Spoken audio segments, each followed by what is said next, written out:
You are never alone. You are never alone. Just reach into your heart and Allah is always there.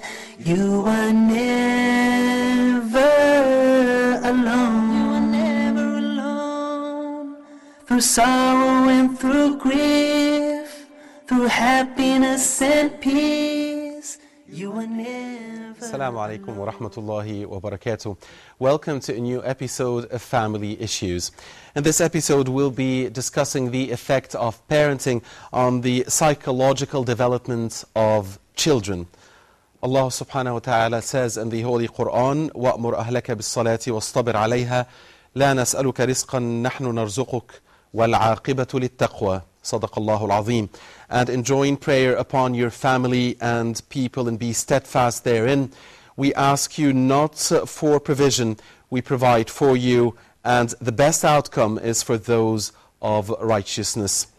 And Prophet Muhammad sallallahu alayhi wa sallam says, إِذَا مَاتَ ابْنُ آدَمٍ انقطع عمله إلا من ثلاث صدقة جارية علم ينتفع به أو ولد صالح يدعو له.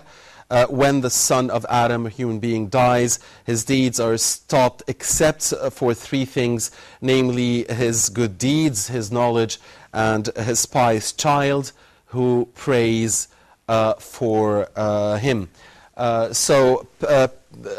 We care for our children not only because we love them, not only because we want to see them better than us, but also because, not only because it is in their higher interests that we should teach them how to be good Muslims, but also because it is in our higher interests that they would be pious and that they would be good Muslims. When to be friends with your child, when to play with your children, and when to impose the authority, when to ignore when you perceive some wrongdoing, and when and how to interfere so as to allow for the developments of the prime states the child needs, like trust, confirmation, responsiveness, ownership, curiosity, or others. We'll be discussing all of that in this episode. We have a very distinguished guest panel. We'll be introducing you to them very shortly, inshallah. And we remind you that we'll be ready to take in your phone calls here live in our 6th of October city studios on the outskirts of Cairo at 002 02 38 555 248. Again, 002 02 38 555 248 or 249. The numbers will be appearing on the screen. You can also email us at familyissues@huda.tv. We'll be taking a short break and come back and start our discussion right away, inshallah. Stay with us. Assalamu alaikum. You are never alone. You are never alone.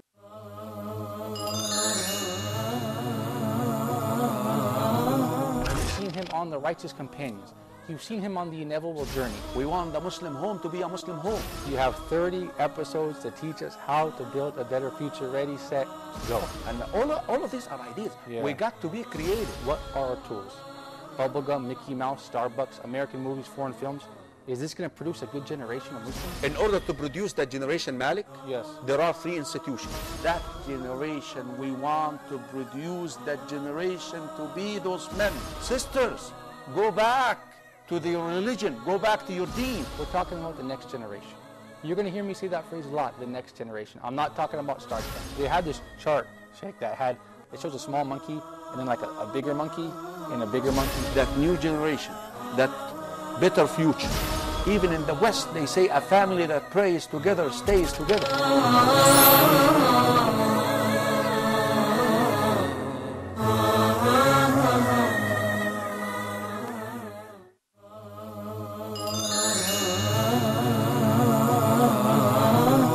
As this, what is the Sunnah? Sunnah is actually the method or the way or the practice of Sallallahu Alaihi Wasallam. In this new edition, we will tackle many sunnah. And I'll start, inshallah, with the sunnah of the wudu.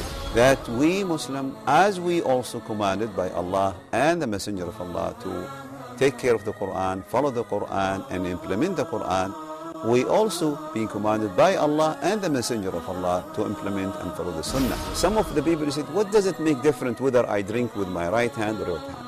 The difference is you are disobeying Rasulullah. So it is also a very recommended Sunnah. One of the obligation on me as a Muslim toward my brothers is to visit him when he's sick. You know, believe it or not, Rasulullah taught us everything, even how do we go to toilet. The sunnah of sneezing, that when you sneeze, you should cover your mouth and nose with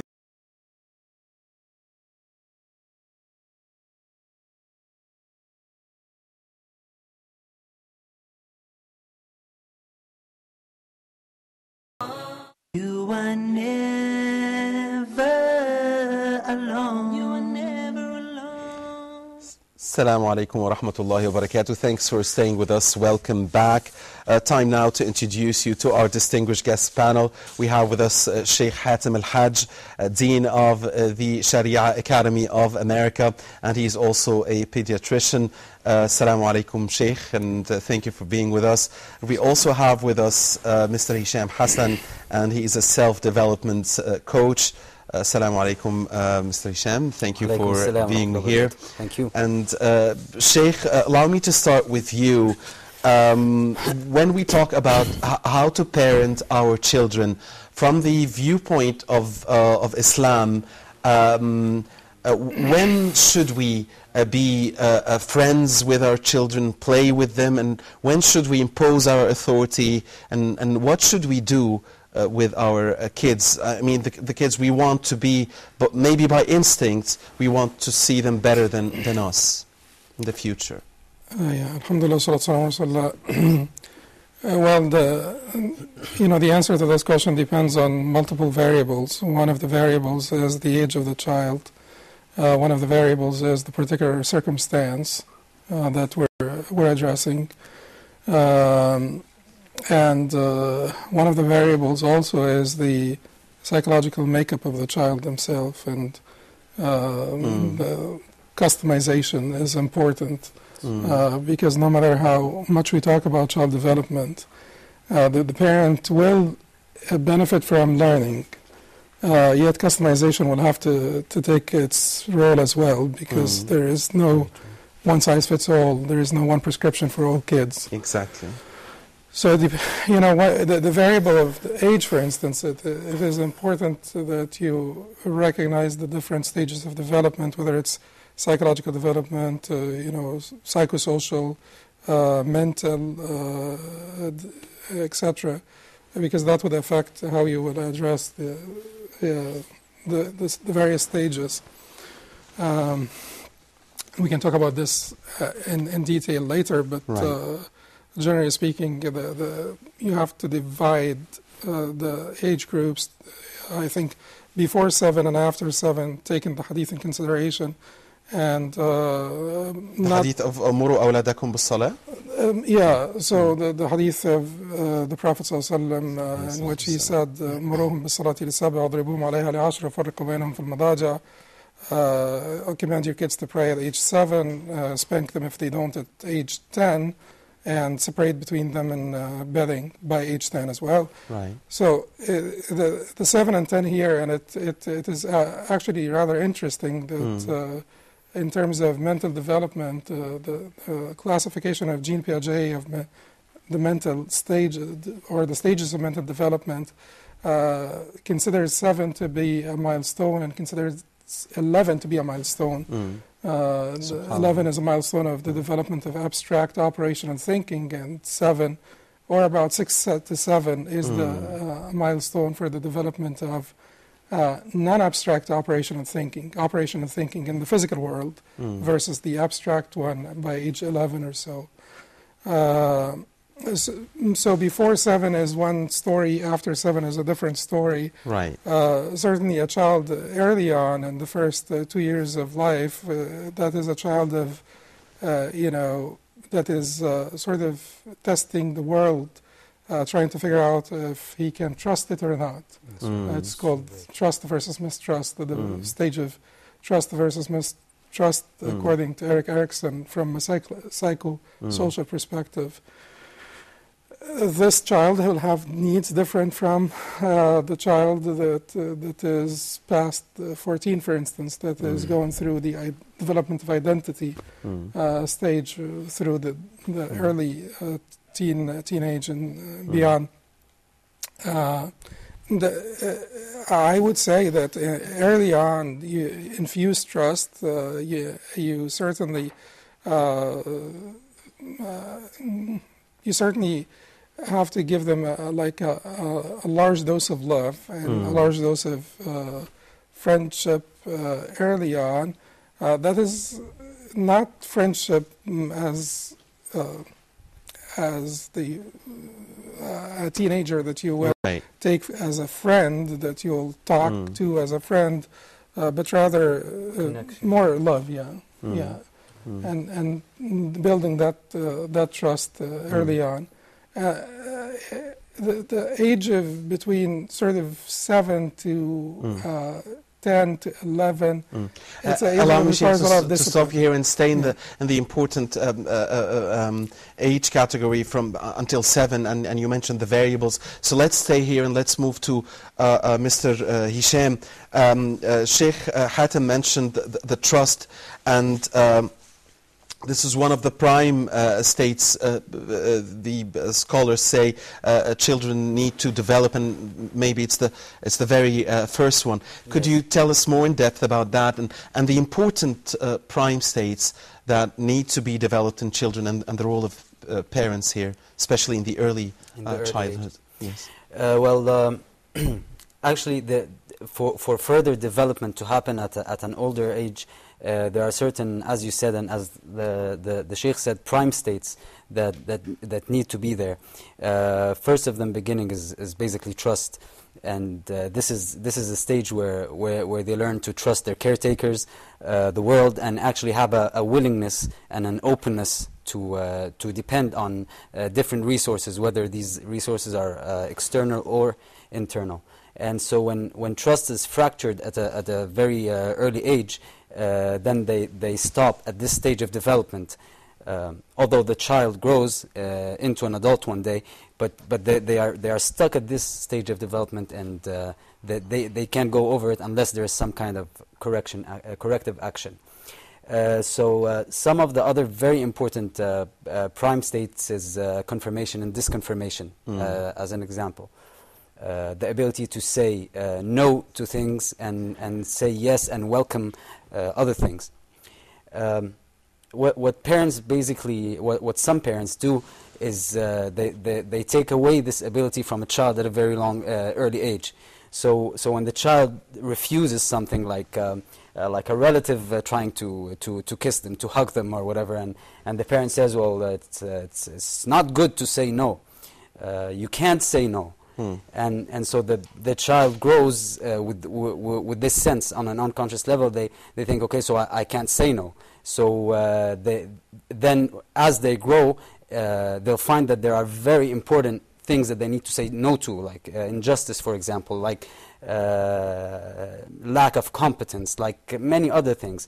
And they won't be able to access this no. They'll always be at the okay stage, no, yes, no, and or no.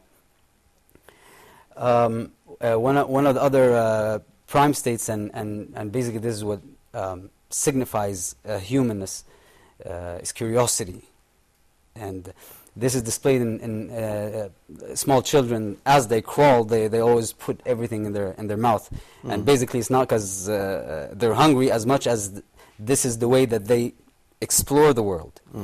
And so if a parent starts scolding a child because he's fidgeting with something, or because he's trying to climb over a chair, or or trying to figure out how a toy works and breaks down the whole toy and makes a big mess. When they stop this sense of curiosity, we end up with societies basically full of zombies. People just get up in the morning and go to work, do whatever they have to do, and come back. So what's being killed here is curiosity and the ability to imagine and be creative and innovate, and with very, very small behaviors that the parents can do consciously or intentionally or unintentionally.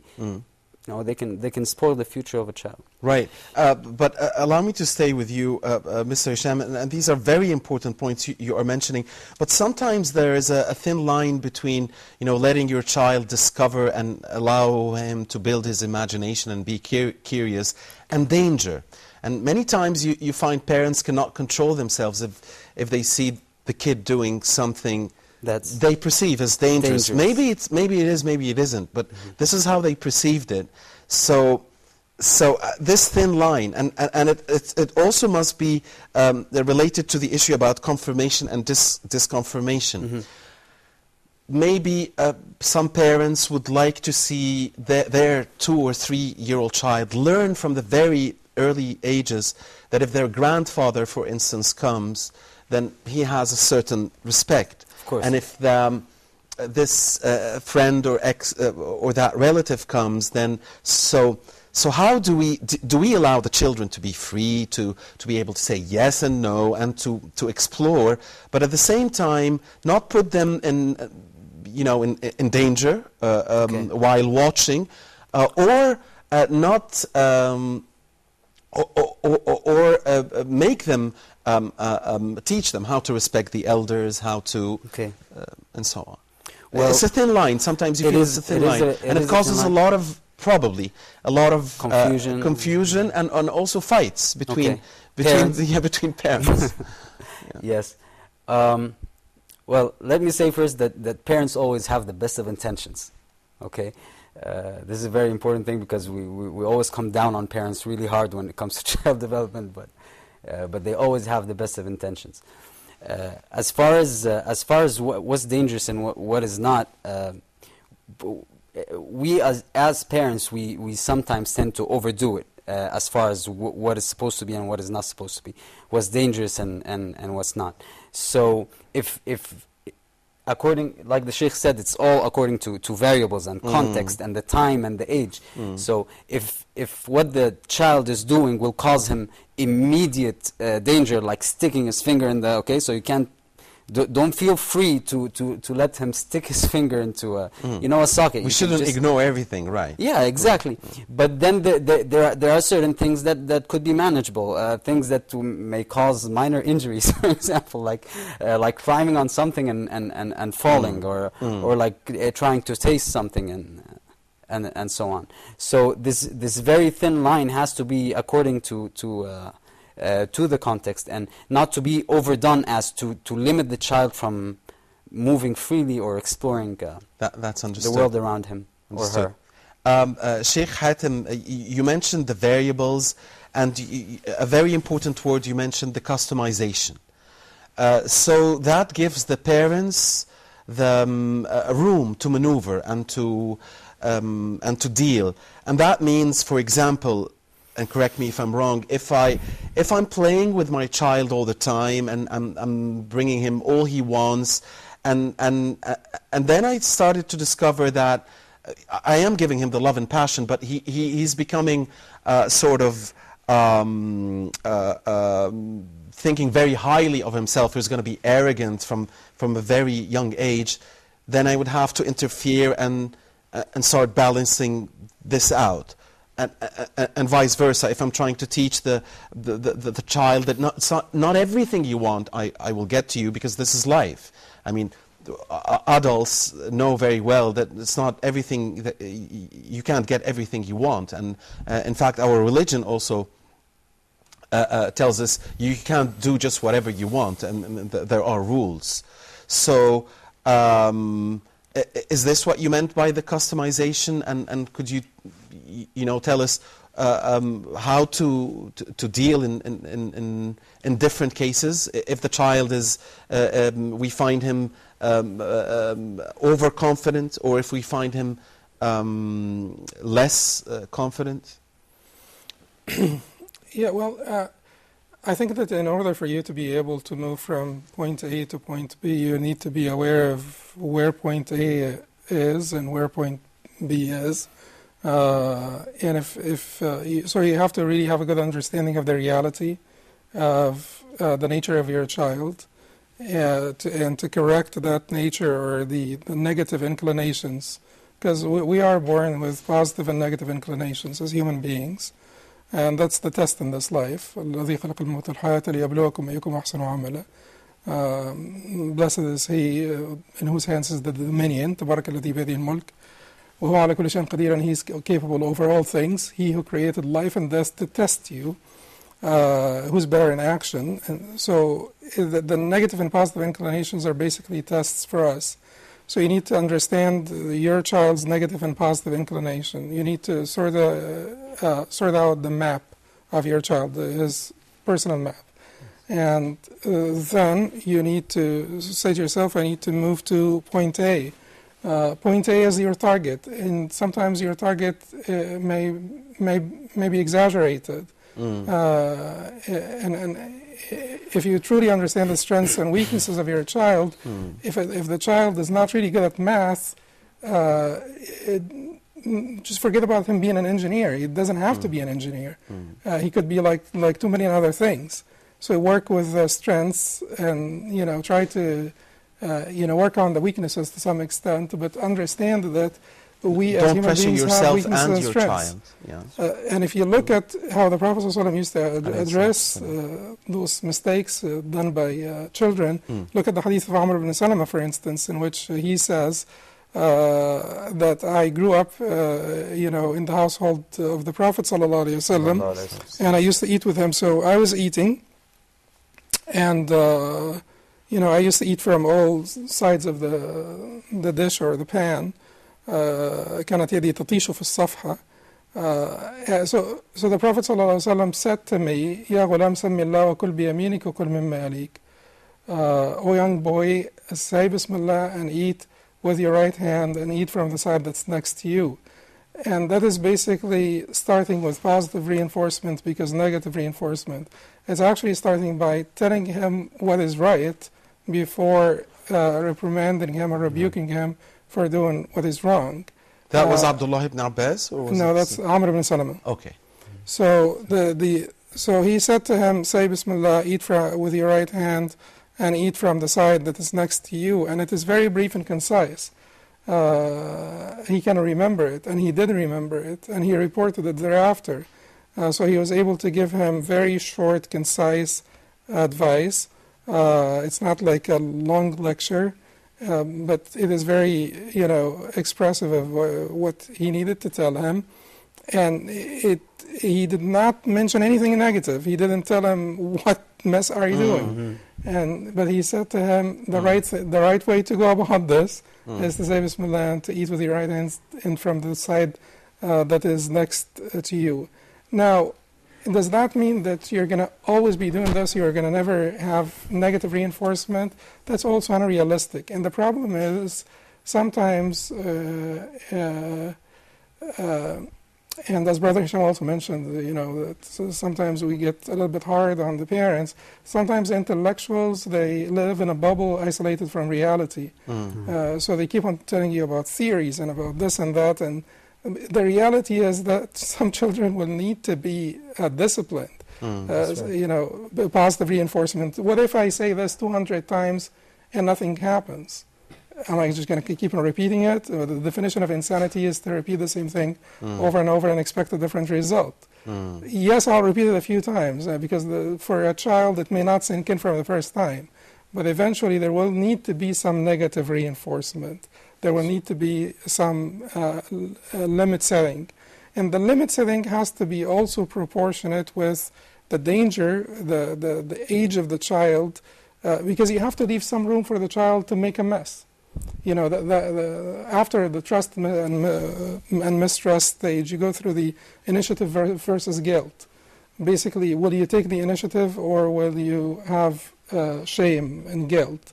And if the child is trying to eat with a spoon and every time they're trying to eat with a spoon and they make a mess and you prevent them and you feed them yourself, well, they will be late to eating with a spoon. They will be late to depending on themselves and eating with a spoon. They will develop a little bit of shame from their actions because they think that they are not up to it. And the same applies to multitudes of other applications. So in this case, limit setting will be don't sit him in the living room if it is carpeted. Why don't you just keep him in the kitchen? So if he made a mess, he can basically easily mop the floor and it's over. Right. The negative reinforcements, Sheikh, you talked about, are they limited to a certain age category, or can they be in the early ages as well?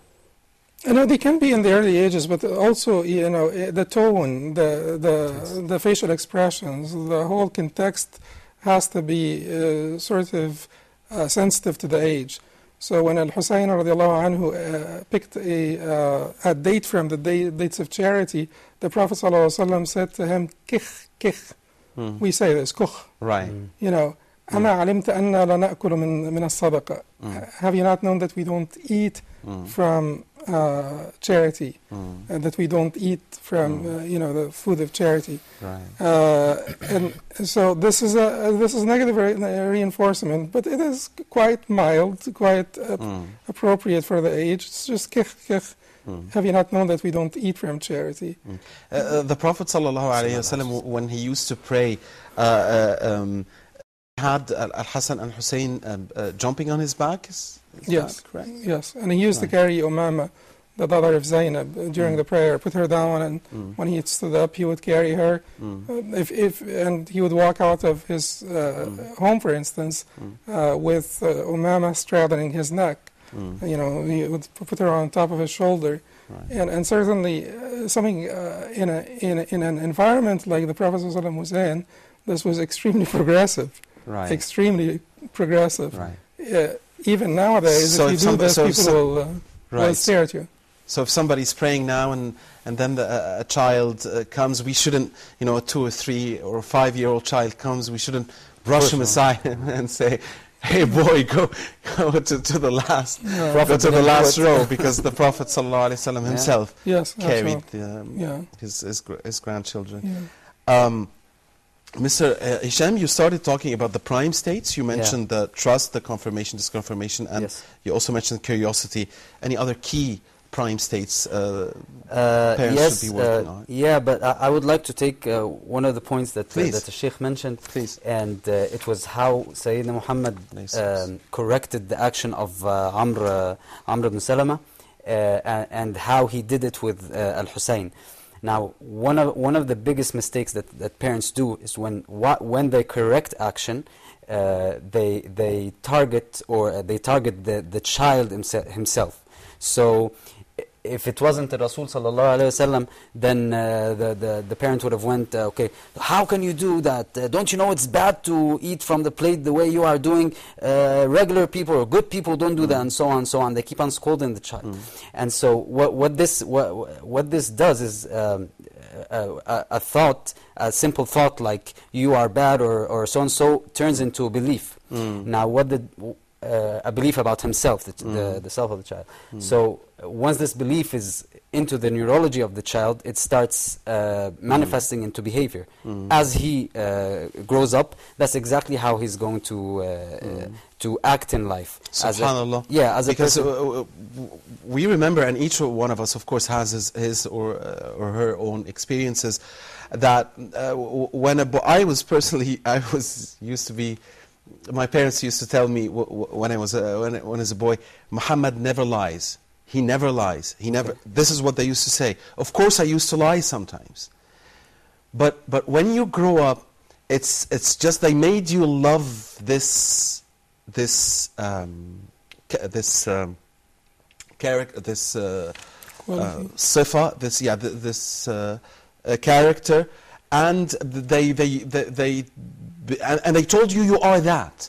You are that. Although you were not always that, but when you grow up, because you are always told that, it becomes part of you. At least, of course, astaghfirullah al-azim, please, I hope that everybody still lies. We hope we all stop lying. Even there's nothing called the white lie. Sheikh, we'll go. I don't want to go and leave the issue, but at least it builds something. Is that overall you're not a liar? Okay, at least because you were told this when you were young. Allow us to take a short break and come back with Sheikh Hatem and Mr. Hisham and continue our discussion. Stay with us. Assalamu alaikum. You are never alone. You are never alone. Ask Hoda.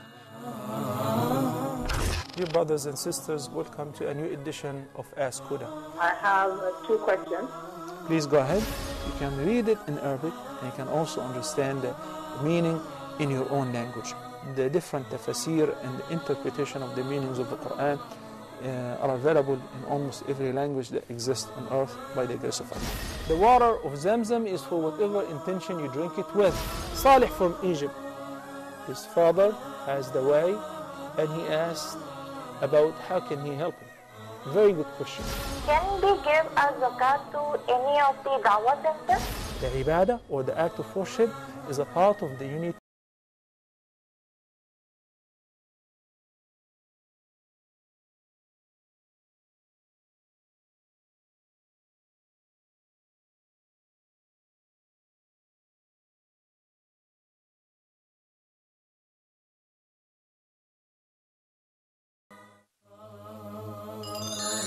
Learn Arabic. As everyone knows, today Arabic is considered as very important, very significant language. How can we produce the sound, the state of voicing, place of articulation, and manner of articulation? So in Arabic, the words which are written are pronounced. We will learn how to write and pronounce Arabic letters correctly in depth. Explanation via board and presentation with many other important factors. And we have today more than 300 million people speak Arabic language. Not only in the Middle East, but you can find a lot of people speak Arabic language in Asia, Europe, North America, and in South America. What are you waiting for? Grab your notebook and pencil and stay tuned for Learn Arabic at Hoda TV. You are never alone. You are never alone. Assalamu alaikum wa rahmatullahi wa barakatuh. Welcome back. Don't forget to call us here live in the program on 00202 38 555 248 or 249. The numbers will be appearing shortly on the screen. And also to email us on familyissues@huda.tv. We're still in the company of Sheikh Hatem Al-Hajj, Dean of the Sharia Academy of America. He's also a pediatrician. And Mr. Hisham Hassan, who is a self-development coach. Sheikh, you mentioned something before the break about if your kid is not good in math, then he could be good in 2 million other things. But sometimes, because the child knows that this is very important to his father or to his mother, being good in math, or being good in sports, or in anything else, he stresses himself because he wants to impress them. But as you said, maybe he just doesn't have it here, but he has a lot of other good potential in other things. How do we, convince him or her, the boy or the girl, that no, we are happy with you, we love you, you don't have to be good here, but sometimes maybe he or her won't believe, because he kept hearing us throughout the years talking about how math, for instance, equals intelligence, or how being good in sports equals being a real man, or courage. Well, how do we take the step back? I mean, how do we change gear, reverse gear? Yeah, In fact, one word that you said is important to comment on, because some people equate math with intelligence, and that is true in 1 out of 8 types of intelligence, because intelligence comes in 8 different types. One of them is the logical and mathematical intelligence. Logical and mathematical intelligence is one type of intelligence, but there is also linguistic intelligence.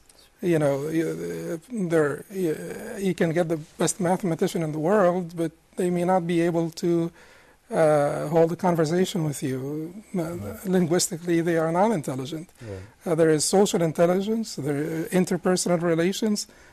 People who work in businesses like customer service and so on, they have to have that type of intelligence. It is more important to them than mathematical intelligence, spatial intelligence, navigators and pilots and so on. There is also bodily intelligence, your ability to have good control over your body.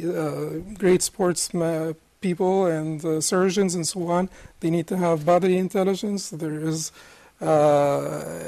spiritual intelligence. Usually they say musical. I had to say instead the spiritual intelligence, because you could be have a PhD in physics, but spiritually you're quite behind.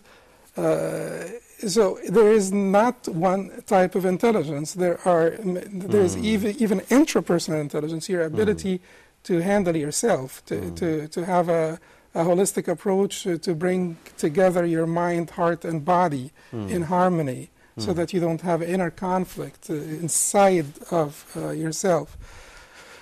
So it's called inner intelligence? That is intrapersonal. Intrapersonal. Versus the interpersonal amongst people. I have a sense that this is the most important one. I don't know. Yes, I think it is extremely important.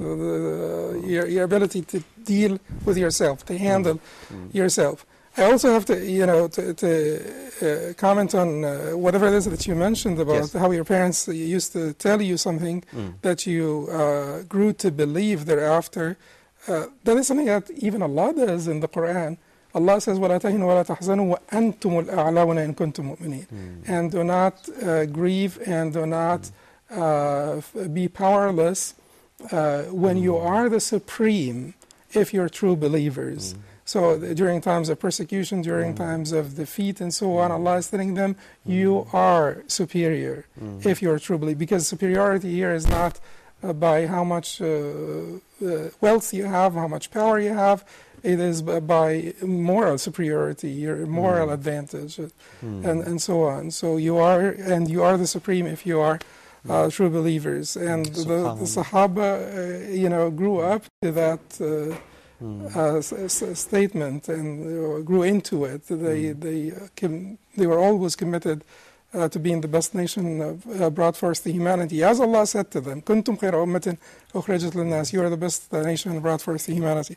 I have just to correct Amr ibn Salama. It is Omar ibn Abi Salama. Amr ibn Salama is, Omar was the son of Salama, the wife of the Prophet ﷺ, from a previous marriage.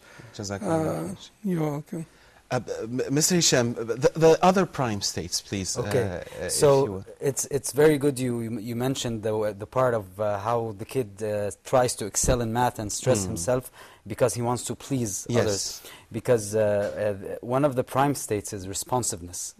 It's the ownership of our 2 inner powers, thinking and emoting or feeling, and our 2 outer powers, which is speaking and behaving.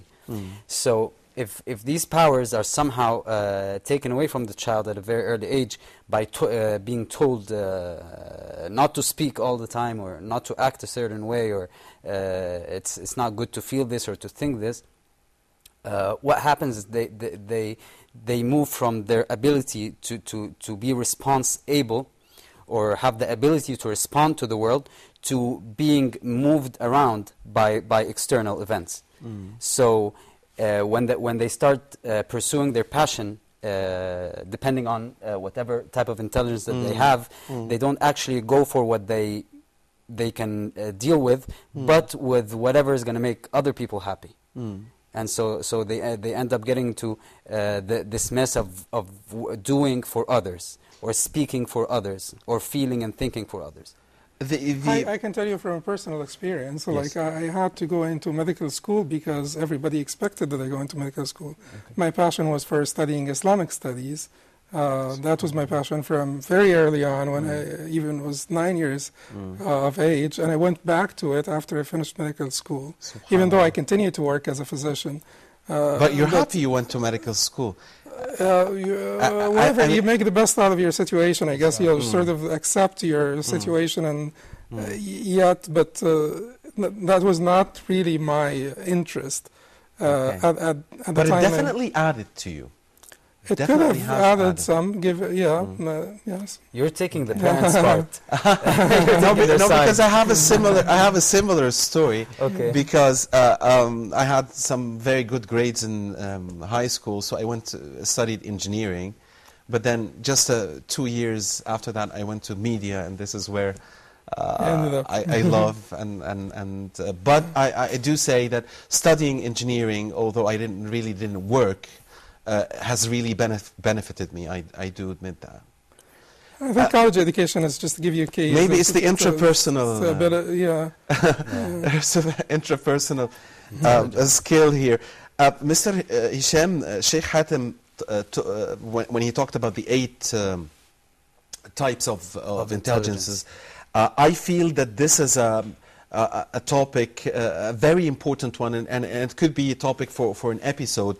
How we work on discovering, first of all, our children, which type of intelligence do they really possess, if we are intelligent enough to discover it, and how to develop it, how to work on it. Could you expand on this? Okay, so as far as the theory of multiple intelligences, it will need a program on its own. And it's not really my area of expertise. I just know enough about it to do what I have to do with the self-development. So I couldn't tell you much about that.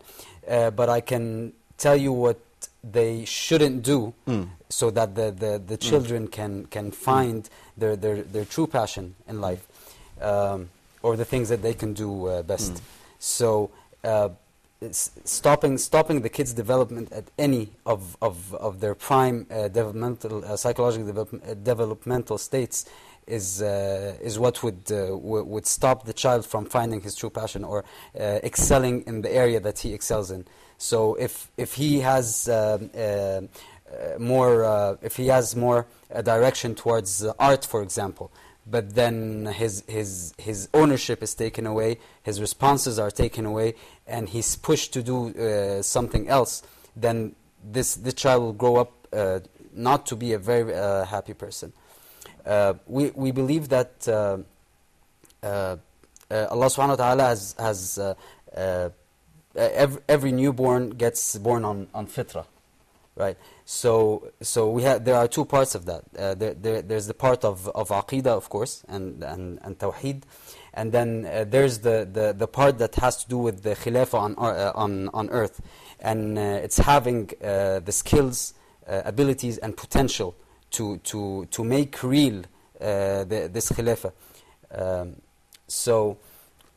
And this is basically what happens, or why they develop on a very early stage as far as the prime states. We have a saying in neurosemantics that a self-actualizing person is not a human with something added, but it's a human with nothing taken away. Beautiful saying. Yes, and it's very true, and I believe it goes with accordance with Islam, that Allah subhanahu wa ta'ala has given us all the abilities and potential to actualize in the future. But then when the parents somehow start interfering, or society or culture start interfering with this development, whether it's trust, whether it's the ownership of the responses, whether it's self-esteem and valuing themselves for who they are, not what is around them, when the parents interfere with that, that's when they can't really pursue their passions or can't excel at a certain area. All right. Unfortunately, we're out of time. Final comment, Sheikh, and Mr. Hisham told me a few moments ago, you're taking the parents' side now, and we've been so harsh on the parents. So can we tell the parents something that will make them feel better as we close out here, Sheikh? I think that, that there are two answers to really simplify this. There are two answers to any problem. The first one is to have the right objective, and the second one is to have the right approach. So you set your target and you know how to go to it, to end at it. And I think that the ultimate objective for all of us Muslims should be the pleasure of Allah subhanahu wa ta'ala.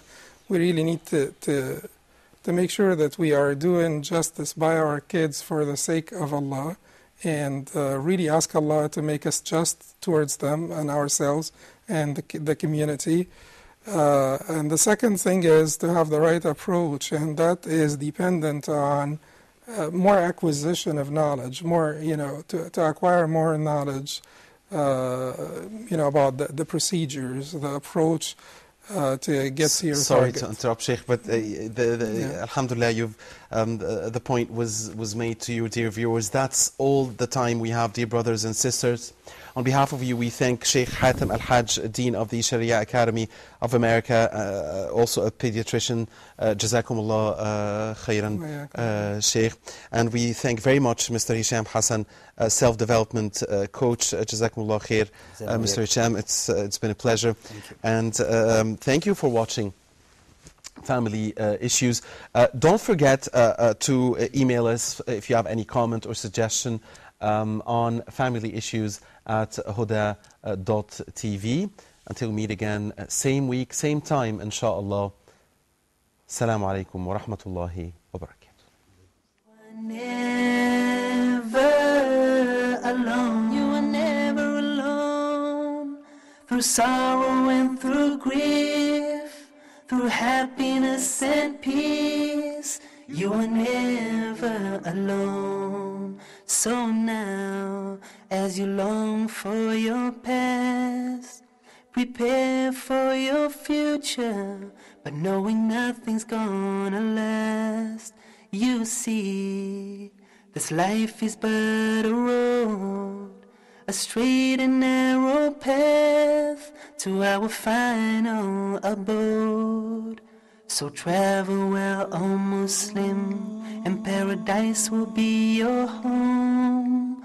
And always remember that you are never alone.